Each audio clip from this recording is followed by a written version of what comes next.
Salam, hər vaxtınız xeyir olsun dəyərli dostlar, gözəl insanlar. Deməli, mənə suallar gəlir. D vitaminini içirik, qanda D vitamini səviyyəsi artmır. Bunun səbəbi nədən ola bilər? Öncə deyim ki, niyə artmırsa, siz mütləq diqqət etməlisiniz.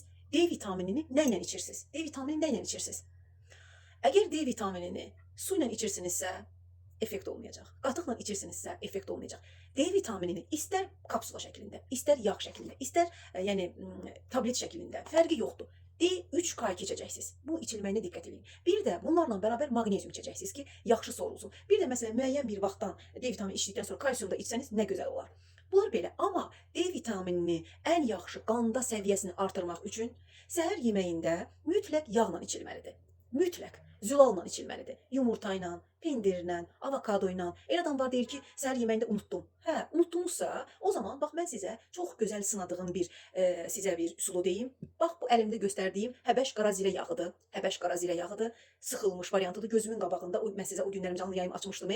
Neftçilərə durub düz yasamaldan neftçilərə getmişəm yağ dalayacağam ki, uşağın öskürəyini aradan qaldırmaq üçün. Yəni qara zirə yağının tərkibi özü D vitamini, dəmirlə çox gözəl zəngindir.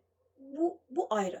Ona görə də D vitaminini qara zirə yağı ilə içsəniz daha gözəl olar, daha yaxşı təsir edir. Daha tez orqanizmanızda həm də özünüzün yorğunluğunuzun, aradan halsızlığınızın, üzünüzün tonunun, halsızlığından elə siz görəcəksiniz ki, nə gözəl qara zirə yağı təsir göstərir. Bax o gün mən canlı yayımda sizə göstərmişdim ki, burada neftçilərə getmişəm yasamaldan qara zirə dalayıca.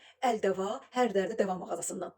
Tapdım, aldım. Daha doğrusu gözümün önündə çəkdiklərinə görə daha çox inandım. Ona görə də gəldim, istifadə etdim, effektində gördüm. Zaten dostlar, mən sizə deyim, mən bundan öncə də, indi orada sizə canlı yayım açmışdım, orada göstərdim. Mən bundan öncə də D vitaminini qara zirə yağı ilə sıxılmış, onu mənə pay göndərmişlər. Qara zirə yağı ilə içdim və effekti də çox gözəl oldu. Fərqi yoxdur, yenə də deyirəm. Amma mən sizə bir dənə bir şey deyim. Burada bir dənə ipucu verim sizə.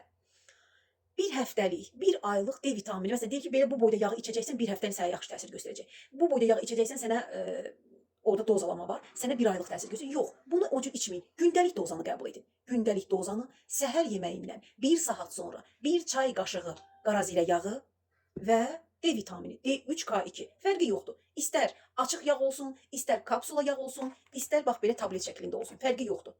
D3K2 qara zirə yağı ilə inşallah ki, Allah sizə şəfa versin. Buyurun istifadə edin və sizi kommentlərdə, şərhlərdə gözləyirəm ki, sizə nə cür təsir göstərir. Hə, bir də deyirsiniz ki, hər dəfə mən bu mağazanı göstərəndə məndən nömrə istəyirsiniz. Bax mən sizə deyirəm 050 550 0504. Çox asan yadda qalan bir WhatsApp nömrəsidir. Buyurun, əlaqə saxlaya bilərsiniz, siz də sifariş verə bilərsiniz. Və yaxud da harda məsələn, mən doğrusu indiyə qədər bir neçə yerdən D vitaminini içmək üçün qara zirə yağı almışam. Birindən effekt görməmişəm. O da yasamaldan almışdım, effekt görmədim. Amma bax, sonra bildim ki, gözünüzün önündə qara zirə yağını sıxıb sizə verəcəklər və siz də onun effektini görəcəksiniz. Amma diqqət eləyin, mütləq Həbəş qara zirə yağı olacaq.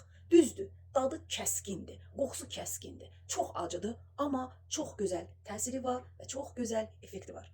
Buyurun, Allah şəfa versin, siz də götürün, istifadə eləyin. Sağ olun, salamat qalın.